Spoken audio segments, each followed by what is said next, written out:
আসসালামু আলাইকুম ওয়া রাহমাতুল্লাহি ওয়া বারাকাতুহু। কাছে দূরে দেশে প্রবাসে যে যেখানে আছেন সকলকে জানাই হিজরি নববর্ষের শুভেচ্ছা। হিজরি সনের প্রথম মাস মাহে মুহররম। মুহররম মাস এটি স্মৃতি বিজড়িত একটি মাস। বিশেষ করে এই মাসের 10 তারিখ, যেটাকে আশুরা হিসেবে পরিচিত, যে দিনটি, এই দিনটি অনেকগুলো ঘটনাবহুল একটি দিন, যেই দিনের সাথে অনেকগুলো ঘটনা জড়িত রয়েছে। এই দিনের এই ঘটনাবহুলের মধ্য থেকে একটি বড় সবচেয়ে প্রসিদ্ধ একটি ঘটনা হলো, এই দিনে আল্লাহ তাআলা মূসা আলাইহিস সালামকে ফিরাউনের কবল থেকে মুক্তি দিয়েছিলেন। আবার এই দিনেই হযরতে ইমাম হুসাইন রাদিয়াল্লাহু আনহুকে শহীদ করা হয়েছিল। এই দিন অনেকগুলো ঘটনার সাথে জড়িত, স্মৃতি বহন করে এই দিনটা। এই দিনের সবচেয়ে বড় আমল হলো আপনার রোজা রাখা।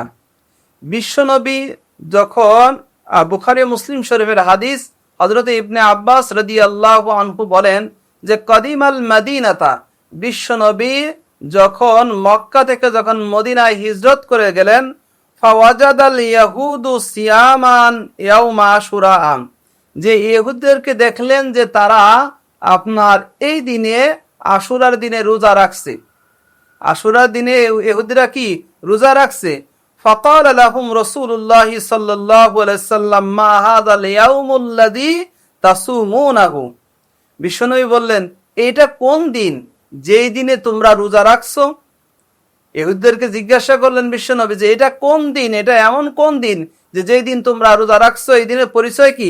ফাকালু হাযা ইয়াউমুন আযীম, ইহুদিরা বলল এটা হচ্ছে মহান দিন, মহাদিন, এটা হলো মহান দিন একটি।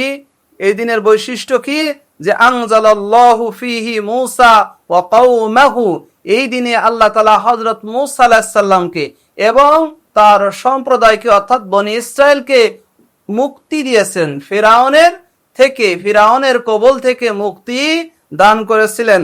ওয়াগররাকা ফিরআউনা ওয়া কওমাহু, আর ফিরাউন এবং তার সম্প্রদায়কে সমুদ্রের মধ্যে ডুবিয়ে মেরেছিলেন। ফাসামা মূসা শুকরান, সুতরাং মূসা আলাইহিস সালাম যখন ফিরআউনের কবল থেকে বেঁচে গেলেন, তখন মূসা আলাইহিস সালাম শুকরিয়াতান রোজা রাখলেন। ফানাহনু নাসুমুহু, সেই জন্য আমরা যে মূসা আলাইহিস সালামের অনুসারী, সেই হিসেবে আমরাও কি করি? রোজা রাখি। ইহুদিরা যখন এই কথা বলল, ফাকালা রাসূলুল্লাহ সাল্লাল্লাহু আলাইহি ওয়াসাল্লাম ফানাহনু আহাক্কু ওয়া আউলা বিমূসা মিনকুম, তখন রাসূল সাল্লাল্লাহু আলাইহি ওয়াসাল্লাম বললেন, এ দেখো, তোমরা মূসাকে অনুসরণ করার দিক থেকে তোমাদের থেকে আমরা বেশি হকদার, যে মূসাকে অনুসরণ করার ক্ষেত্রে তোমাদের চেয়ে আমরা বেশি হকদার। এরপরে রাসূল বললেন যে ফাসামা রাসূলুল্লাহ সাল্লাল্লাহু আলাইহি ওয়াসাল্লাম ওয়া আমারা বিসিয়ামি, বিশ্বনবী তখন নিজেও ওই দিনে রোজা রাখলেন এবং সাহাবা ইকরামদেরকে কি করলেন? রোজা রাখতে বললেন। অন্য হাদিসের মধ্যে এসেছে, সাহাবা ইকরাম রাসূলুল্লাহ সাল্লাল্লাহু আলাইহি সাল্লামকে বললেন, ইয়া রাসূলুল্লাহ সাল্লাল্লাহু আলাইহি সাল্লাম, এটা তো সেই দিন যেই দিনে ইয়াজিমুহুল ইয়াহুদু ওয়ান নাসারা, যেই দিনটাকে ইহুদি নাসারারা সম্মান করে। ইয়া রাসূলুল্লাহ, ইহুদি নাসারারা যেই দিনকে সম্মান করে, আর সম্মান করে তারা রোজা রাখে ওই দিনে, তাহলে আমরাও যদি ওই দিনে রোজা রাখি, তাহলে তো তাদের রোজার সাথে আমাদের রোজা মিলে গেল, তাদের আমলের সাথে আমাদের আমল মিলে গেল।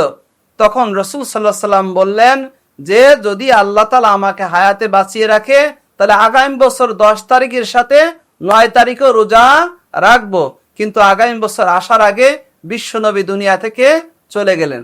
তাহলে এই রোজা রাখার নিয়ম হলো, আপনার আশুরার রোজা রাখার নিয়ম হচ্ছিল দুইটা, একটা হলো 10 তারিখ, আর 9 তারিখ, অর্থাৎ 9-10 রাখা।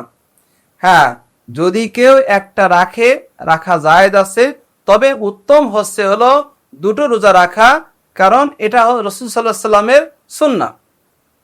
আর একটা রাখলে পারা সমস্যা নাই।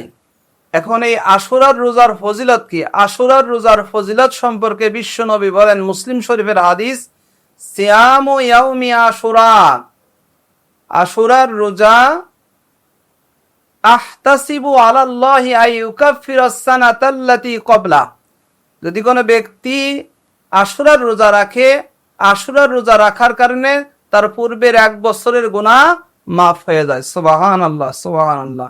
আশুরার রোজা এত বড় ফজিলতপূর্ণ রোজা, এবং অন্য হাদিসের মধ্যে আসছে বিশ্বনবী বলেন যে আফজালুস সিয়াম বাদা শাহরি রমাদান, যে রমজানের পরে শ্রেষ্ঠ রোজা হলো শাহরুল্লাহিল মুহাররম, মুহররমের রোজা, অর্থাৎ আশুরার রোজা।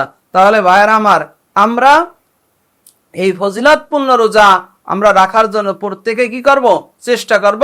তবে রোজা রাখার যে সুন্নাহ তরিকা হলো যে আশুরার রোজা আমরা রাখবো, একটা নয় 2টা রাখবো, 9 তারিখ 10 তারিখ। যদি কোনো ব্যক্তি ঘটনাক্রমে কারো যদি 9 তারিখের রোজা না রাখতে পারে, তাহলে সে কি করতে পারে? শুধু 10 তারিখও রাখতে পারে। আর যদি এরকমও যদি 9 তারিখ মিস হয়েছে, 9, 10 এবং 11 যদি কেউ রাখতে চায় তাও রাখতে পারে। তবে উত্তম হলো আপনার 9 তারিখ এবং 10 তারিখ রোজা রাখা। আল্লাহ তাআলা আমাদের সকলকে এই আশুরার ফজিলত, আশুরার এই রোজা রাখার আমাদের সকলকে তৌফিক দান করুন। আমিন। আসসালামু আলাইকুম ওয়া রাহমাতুল্লাহি ওয়া বারাকাতুহু।